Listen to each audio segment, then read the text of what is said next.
A Southeast Lincoln church is finding a new normal after their building caught fire in early May, causing extreme damage to a portion of the church.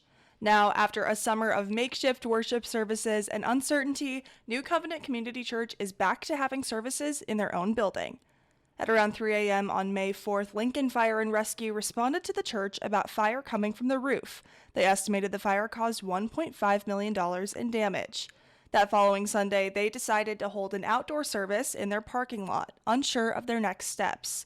Luckily, surrounding schools and churches opened their doors to the congregation, allowing them to gather amidst the tragedy. Pastor of Connections Troy Heller says that hardships like this one only bring the church closer together. Through all of this, we don't need a building for any of that, which is great and easy to say. I mean, this is an obvious inconvenience, but it's been really awesome for our church body as a whole to be able to just be nimble and navigate the different things that have come up.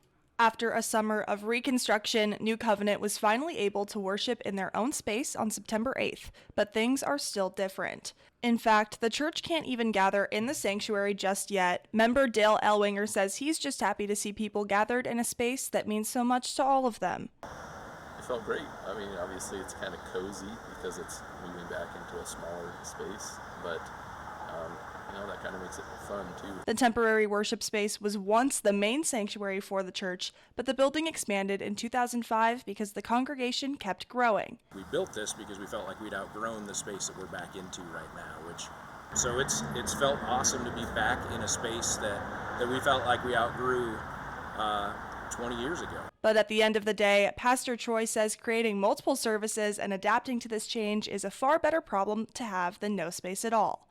In Lincoln, Elena Tomish, Nebraska Nightly.